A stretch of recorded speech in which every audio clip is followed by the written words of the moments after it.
ہم ہندوستانی تہذیب یا ہندوستان کو ڈیفائن ہی نہیں کر سکتے، ہم اس کو سمجھ ہی نہیں سکتے۔ تو ہندوستان ایک آئیڈیا ہے، جیسے کہ کہا گیا کہ ایک آئیڈیا آف انڈیا جو ہے، وہ آئیڈیا آف انڈیا جو ہے وہ ظاہر ہے کہ ممکن ہے کہ اور لوگوں نے بھی اس آئیڈیا کو ایک طرح سے انرچ کیا، لیکن اس کو جو بنیاد رکھی ثقافتی سطح پر، علمی سطح پر، دانشوری کی سطح پر، ادبی سطح پر، وہ میرا خیال ہے کہ وہ امیر خسرو نے اس کی بنیاد رکھی۔ ممکن اس سے قبل بھی بہت ساری ہے، تو ہمارے ہندوستان میں جو سب سے بڑی جو ہماری ایک طرح سے ہمارے لیے اعزاز کی بات ہے کہ ہم ایک ایسے ملک میں رہتے ہیں جہاں مختلف ثقافتیں ہیں، مختلف مذاہب ہیں، مختلف زبانیں ہیں، مختلف کھانے پینے کے طریقے ہیں، لباس کے مختلف طریقے ہیں، یہ دنیا کے کسی بھی ملک میں آپ چلے جائیں اس طرح کی رنگا رنگی آپ کو نہیں ملے گی۔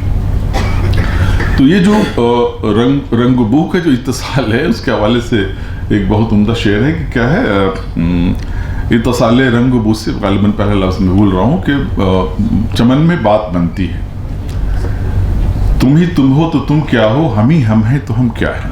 ہم اپنے اپنے کنویں میں بند اگر ہیں تو ظاہر ہے کہ دنیا محدود ہو نظر آئے گی، ہمیں وسیع نظر نہیں آئے گی۔ ہماری تہذیب بہت ہی پرثروت تہذیب، ہماری ثقافت بہت ہی پرثروت ثقافت ہے۔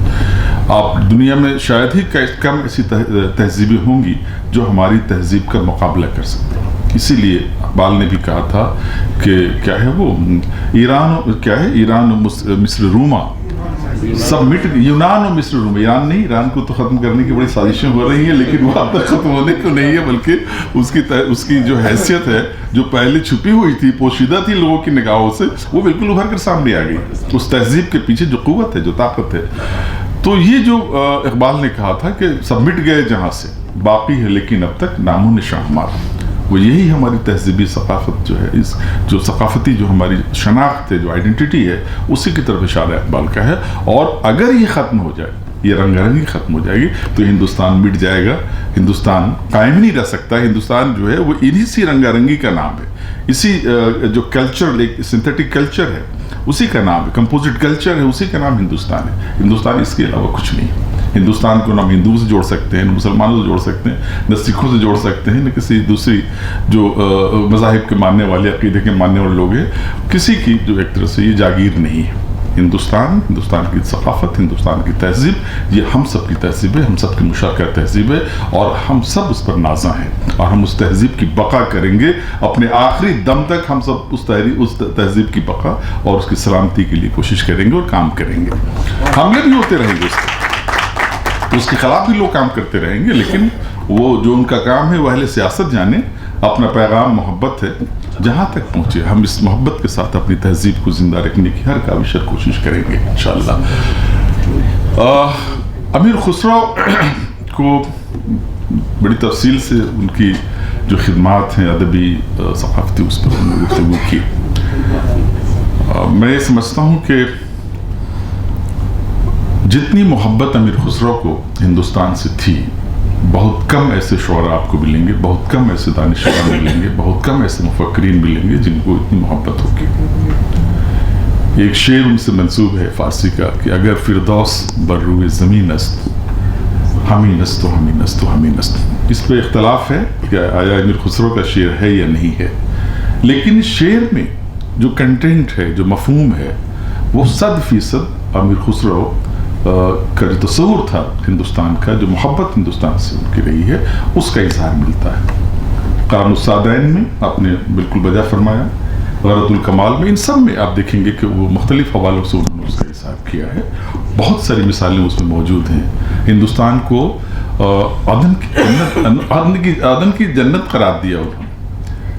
ظاہر ہے فردوس بر روئے زمین است اگر ہے تو، اگر ان کا شعر نہیں بھی اگر ہے، یہ ان سے منسوب ہی شعر ہے، تب بھی وہ کنٹینٹ ابھر کے سامنے آتا ہے۔ دلی کو کہا کہ یہ ارم سے زیادہ جو ہے وہ خوبصورت جگہ ہے۔ دلی میں ظاہر ہے کہ وہ دلی ان کو بےحد پسند، دلی سے رہنے والے ظاہر ہے کہ ایٹا کے اس خطے سے، اس قصبے سے تھے، پٹیالہ سے تھے، لیکن دلی میں ہی وہ مقیم تھے، اور دلی ایک مرکز رہا ہے، سیاسی مرکز نہیں، تہذیب اور ثقافت کا بھی مرکز رہا ہے، عرصے سے رہا ہے یہ۔ اگر آپ تاریخ کے قبل بھی جائیں، اس دور کو دیکھیں، معقول تاریخ بھی دیکھیں، تب بھی آپ کو جو اشارے ملتے ہیں ہندی جو حوالے ہیں اس کے حوالے سے اگر آپ دیکھیں تو ظاہر ہے کہ ان جو کتابیں ہیں ایسی جس میں آپ اس کا اشارہ دیکھتے ہیں ملتا، اور ایک نام بھی ہے دلی کا اس حوالے سے، کیا ہے وہ جو ان سے منسوب ہے، دلی کا ایک ہے نام جہاں کیا ہے وہ پرانا نام، قدیم نام ایک ہے جس سے اندر پرست تھا. آپ اس سے اتفاق کریں نہ کریں لیکن یہ واضح ہے اس سے کہ ہندوستان، یہ دلی کی بھی تاریخ جو ہے بڑی تہذیب جو ہے اس کی بہت قدیم تہذیب رہی ہے. امیر خسرو کا زمانہ ہندوستان کی تہذیبی تشکیل کا زمانہ تھا.